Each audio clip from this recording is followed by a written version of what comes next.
بسم اللہ الرحمن الرحیم. مائی ڈیئر اسٹوڈنٹس، آج ہم دو قومی نظریہ سر سید احمد خان، قائد اعظم محمد علی جناح اور علامہ اقبال کے حوالے سے جو ہے وہ پڑھیں گے. سب سے پہلے جو ہے وہ دو قومی نظریے کے بارے میں سر سید احمد خان کے کیا خیالات تھے یا انہوں نے کیا فرمایا، اس کے بارے میں ہم بات کرتے ہیں. سر سید احمد خان شروع میں ہندو مسلم اتحاد کے بہت بڑے حامی تھے. انہوں نے ہمیشہ کوشش کی کہ برصغیر میں دونوں قوموں کے درمیان بہترین تعلقات قائم ہوں، یہاں تک کہ وہ مسلمان اور ہندوؤں کو دلہن کی دو چمکتی ہوئی آنکھوں سے تشبیہ دیا کرتے تھے. وہ تعاون اور اتحاد کے قائل تھے، لیکن انہوں نے کبھی بھی واحد قومیت کے تصور کو تسلیم نہیں کیا تھا. 1857 کی جنگ آزادی کے بعد ہندوؤں نے مسلم دشمنی کا رویہ اپنایا تو سر سید احمد خان کو سخت مایوسی ہوئی. عیسائیوں اور ہندوؤں نے اسلام اور مسلمانوں کے خلاف اپنے اپنے طور پر کوششیں کی کہ انہیں سیاسی، معاشی اور معاشرتی طور پر دبایا جائے. برطانوی سامراج کو ہندوؤں کا مسلمانوں کے خلاف متعصب رویہ راس آیا. مسلمان دو دشمنوں میں گھرے ہوئے تھے اور انہیں دونوں محاذوں پر مقابلہ کرنا پڑا.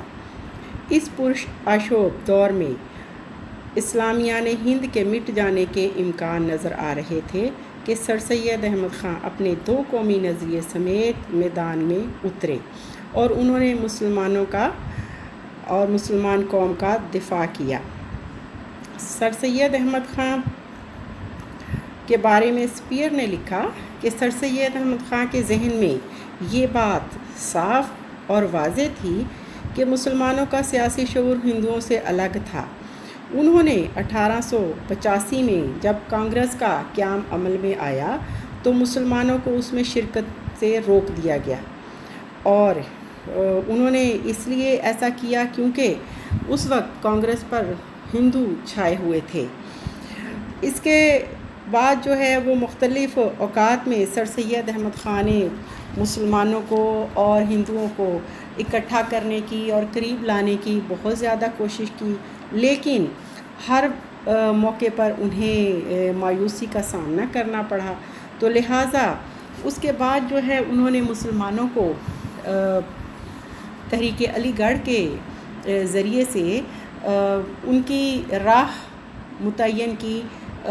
اس راستے پر مسلمانوں کو ڈالا کہ جہاں پر وہ ہندوؤں کا اور انگریزوں کا دونوں کا مقابلہ، انہوں نے کہا کہ تعلیم کے ذریعے سے جو ہے وہ ان کا مقابلہ کیا جا سکتا ہے.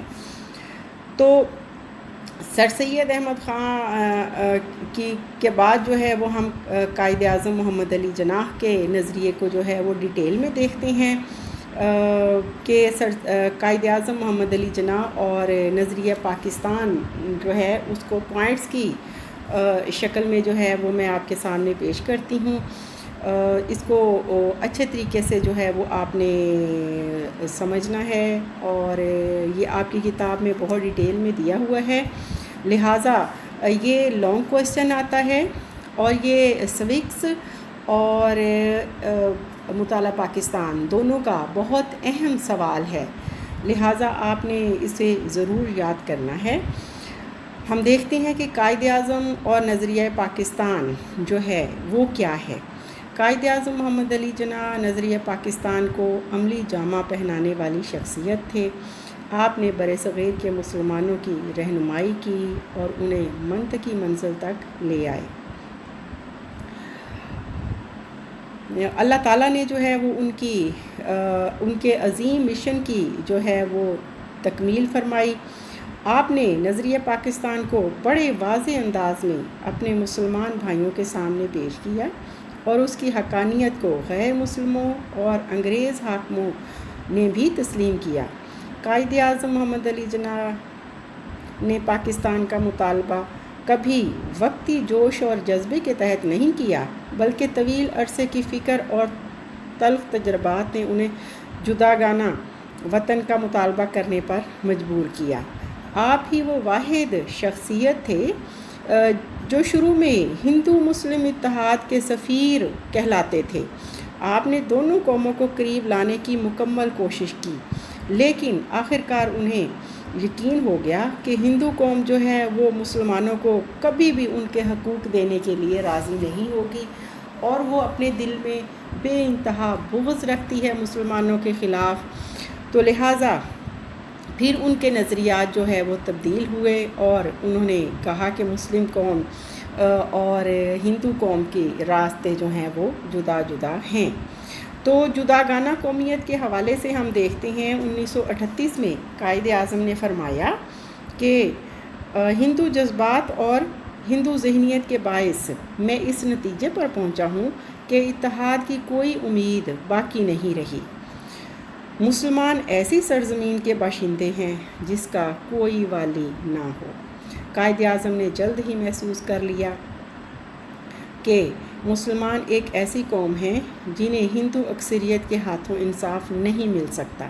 انہیں کانگریس کے لیڈروں کے رویوں نے دل برداشتہ کر دیا تھا۔ انہوں نے فرمایا کہ کانگریس سراسر ہندو جماعت ہے۔ مسلمانوں نے ایک سے زیادہ مرتبہ کانگریس کو جتایا۔ ان کی آئندہ تقدیر کا واحد دار و مدار حکومت اور ملک کے انتظام، ان کی سیاسی حقوق کے حصول اور زندگی میں واجب حصہ ملنے پر ہے۔ جب تک مسلمانوں کے قلب میں روح ہے، وہ ہندو کانگریس کا غلام بننا پسند نہیں کریں گے۔ اس کے علاوہ جو ہے وہ قائد اعظم محمد علی جناح نے جو ہے وہ جداگانہ تہذیب کے حوالے سے کہا کہ حقیقت یہ ہے کہ اسلام کے قومی تصور اور ہندو دھرم کے معاشرتی طور طریقوں کے باہمی اختلاف کو محض وہم اور گمان کہنا ہندوستان کی تاریخ کو جھٹلانا ہے۔ 1000 سال تک دونوں قوموں میں میل جول رہا، لیکن ان کے اختلافات کی شدت ہمیشہ سے موجود رہی۔ اگر کوئی یہ خیال کرتا ہے کہ کوئی انقلاب مسلمان اور ہندوؤں کو ایک قوم بنا دے گا تو وہ سراسر غلط ہے۔ اسلام اور ہندو دھرم محض مذہب نہیں بلکہ در حقیقت دو مختلف معاشرتی نظام ہیں۔ اسے خواب ہی سمجھنا چاہیے کہ کبھی ہندو اور مسلمان ایک مشترکہ قومیت میں ڈھل سکیں گے۔ اس کے علاوہ انہوں نے جو ہے وہ مسلمانوں کو ایک مکمل قوم جو ہے وہ کہا۔ آپ نے فرمایا کہ قومیت کی جو بھی تعریف کی جائے، مسلمان اس تعریف کی روح سے الگ قوم ہیں اور اس بات کا حق رکھتے ہیں کہ اپنی الگ مملکت قائم کر لیں۔ مسلمانوں کی تمنا ہے کہ وہ اپنی روحانی، اخلاقی، تمدنی، اقتصادی، معاشرتی اور سیاسی زندگی کو کامل ترین نشو و نما بخشیں، اور اس مقصد کے لیے وہ جو طریقہ اپنانا چاہیں اپنائیں۔ اس کے علاوہ جو ہے انہوں نے اسلام کو اساس ملت کہا ہے۔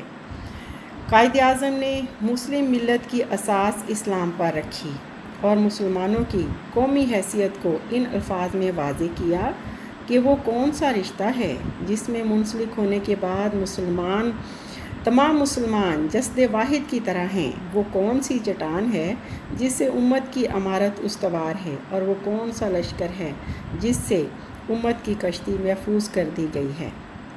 وہ رشتہ، وہ چٹان، وہ لنگر خدا تعالیٰ کی کتاب ہے، اور وہ کتاب قرآن پاک ہے۔ اسلام کے رشتے کو مضبوط ترین رشتہ قرار دیتے ہوئے انہوں نے فرمایا 1948 میں کہ میرا ایمان ہے کہ ہماری نجات کا واحد ذریعہ اس سنہری اصولوں والے ضابطہ حیات پر ہے جو ہمارے عظیم واضح قانون پیغمبر اسلام حضرت محمد صلی اللہ علیہ وآلہ وسلم نے ہمارے لیے قائم کر رکھا ہے۔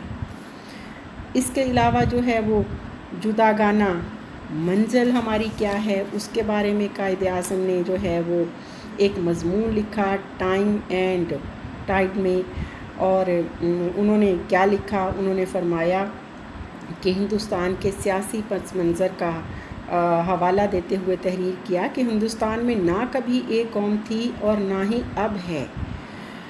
یہ دو بڑی قوموں کا وطن ہے، مسلمان ہر لحاظ سے ایک الگ قوم ہیں اور جو اپنے مذہب، روایات، تاریخ، ثقافت، رسم و رواج اور زبان جیسی تمام اقدار میں جداگانہ حیثیت رکھتے ہیں۔ ہندوستان کے دو بڑے فریق یعنی مسلمان اور ہندو ہیں، جن کا طرز زندگی، سوچ، رہن سہن ایک دوسرے سے بالکل مختلف ہے۔ اس کے علاوہ انہوں نے فرمایا کہ مسلمان جب سے ہندوستان میں وارد ہوئے ہیں ایک الگ حیثیت رکھتے چلے آ رہے ہیں۔ ہندوستان پر حملہ آور ہونے والے تمام گروہ یک کے بعد دیگرے ہندوؤں میں ضم ہوتے گئے، لیکن اسلام کی قطعی حیثیت بحال رہی۔ اس کے دائی جب ہندوستان میں آباد ہوئے تو اس وقت جو ان کی حیثیت تھی آج بھی وہ اسی مضبوط حیثیت کے ساتھ رہ رہے ہیں۔ اس کے علاوہ جو ہے انہوں نے پارلیمانی جمہوریت کی مخالفت کی ہے۔ قائد اعظم نے ہندوستان میں آزادی کی جدوجہد میں کانگریس اور مسلم لیگ کے طرز عمل کی وضاحت کرتے ہوئے 1940 میں فرمایا کہ انگریز برصغیر پر حکومت جاری رکھنا چاہتے ہیں اور کانگریسی لیڈر یعنی گاندھی مسلمانوں پر حکومت کرنے کے خواب دیکھ رہے ہیں۔ ہم مسلمان یہ کہتے ہیں کہ ہم اپنے آپ پر انگریزوں اور کانگریسیوں دونوں کو حکومت کرنے کی اجازت نہیں دیں گے، خواہ دونوں متحد ہو کر یہ کوشش کریں یا پھر تنہا رہتے ہوئے۔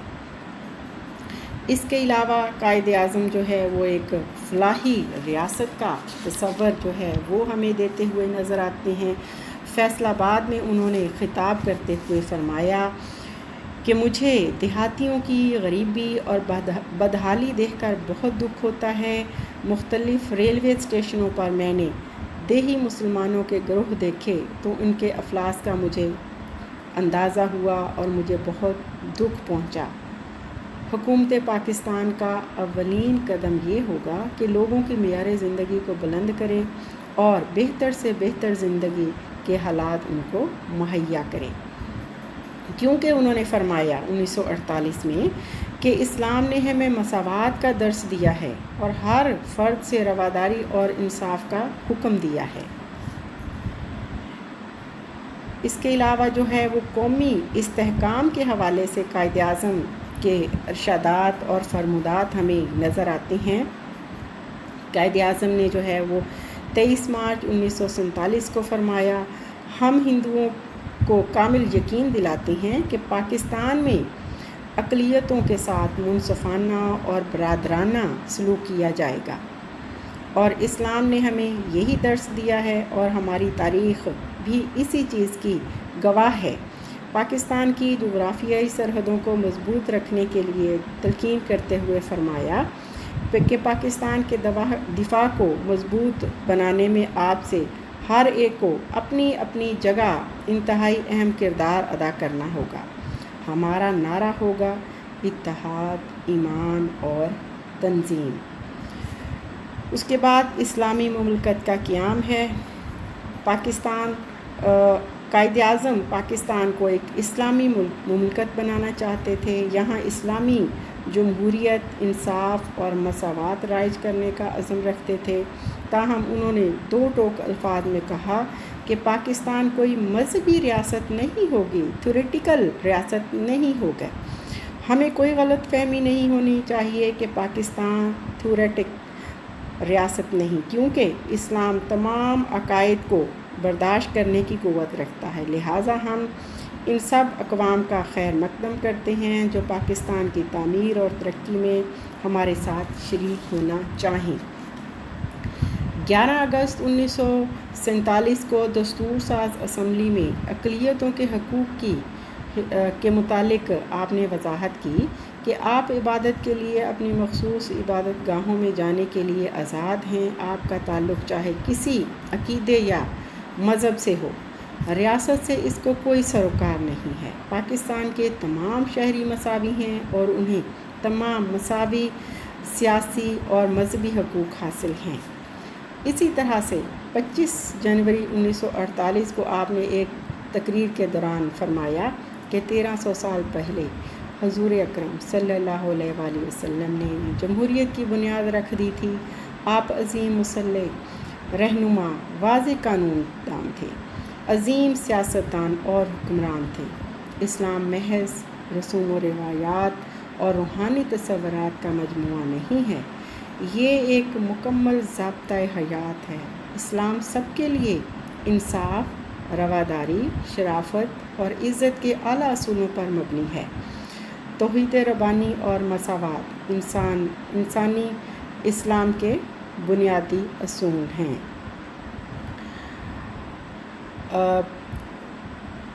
یہ ہم نے قائد اعظم کے ارشادات کی روشنی میں ہم نے جو ہے وہ نظریہ پاکستان کو دیکھا، اور اب ہم جو ہے وہ کچھ ذکر کر لیتے ہیں کہ علامہ اقبال کے حوالے سے کہ انہوں نے نظریہ پاکستان کے بارے میں کیا کہا۔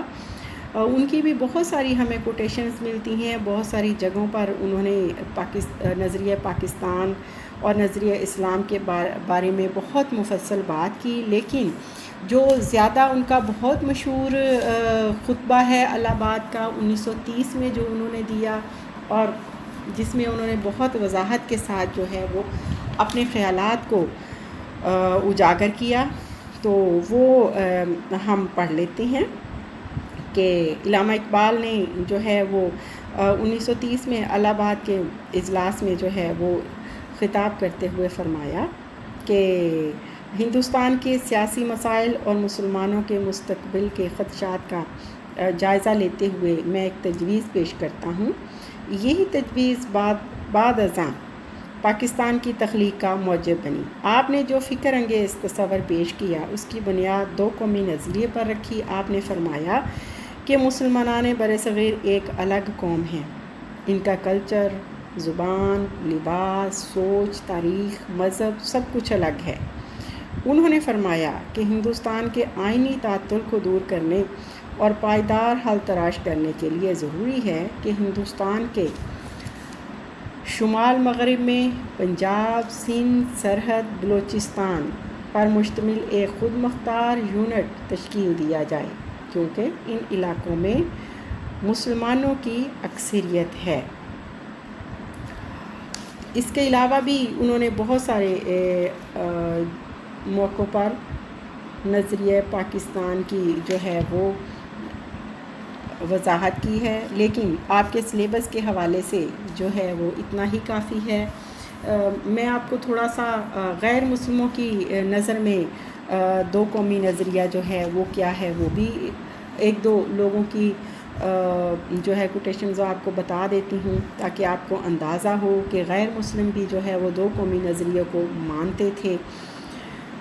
اس کے لیے جو ہے وہ اے ایم پائنر ہیں، ہندو مورخ ہیں، سفارت خار ہیں۔ انہوں نے اپنی کتاب a survey of Indian history میں کہا کہ اسلام کی آمد کے بعد برصغیر کے ہر شہر، ہر قصبے، ہر قریے میں ایک عمودی خط تقسیم کھینچ دی گئی، جس نے ہندوؤں اور مسلمانوں میں ایک حد فاصل قائم کر دی گئی، اور ہندو اور مسلمان صدیوں تک ایک ساتھ رہنے کے باوجود ثقافتی، تہذیبی اور تمدنی طور پر جداگانہ طرز زندگی کے حامل رہے۔ انہوں نے مزید لکھا کہ آج کی اصطلاح میں جو دو قومیں بیان کی جاتی ہیں وہ ابتدا ہی سے اپنا وجود رکھتی ہیں۔ اس کے علاوہ جو ہے وہ این ایس مہتا ہیں، وہ مشہور بیوروکریٹ ہیں انڈین، تو انہوں نے فرمایا کہ اسلام اپنے ہمراہ روشن شمع لے کر ہندوستان میں وارد ہوا، جس سے اس زمانے میں انسانیت کو جہالت سے نجات دلائی جب قدیم تہذیبیں زوال آمادہ تھیں اور بلند اخلاقی نظریے کھوکھلے دانشورانہ تصورات کی صورت میں باقی رہ گئے تھے۔ آج بھی اس اسلامی دنیا کی روحانی اخوت کا دار و مدار یقین پر ہے۔ اس کے علاوہ جو ہے وہ ڈاکٹر رابندر ناتھ ٹیگور نے جو ہے وہ 1941 میں ایک تقریر کے دوران دو قومی نظریے کی اساس کو تسلیم کیا، اور انہوں نے کہا کہ ہمیں بحیثیت قوم اپنے آپ کو اچھی طرح آگاہ کر لینا چاہیے، لیکن ہماری حالت یہ ہے کہ ہماری اکثریت کو ہندوستان کے متعلق کچھ علم نہیں۔ ہم سیاسی شہریت کے لیے متحدہ قومیت کا بہت شد و مد کے ساتھ اعلان کرتے ہیں، لیکن یہ کبھی نہیں کرتے کہ اپنی معاشرتی حدود سے نکل کر اپنی ہمسایہ قوم کے پاس جائیں اور خود معلوم کریں کہ ان کے خیالات اور احساسات کیا ہیں۔ تو یہ جو ہے وہ دو قومی نظریے کو نہ صرف مسلمان مفکرین نے بلکہ غیر مسلموں نے بھی جو ہے وہ تسلیم کیا ہے۔ اور یہی ہمارا آج کا لیکچر تھا۔ انشاءاللہ کل پھر آپ سے ملاقات ہوگی۔ اوکے، خدا حافظ۔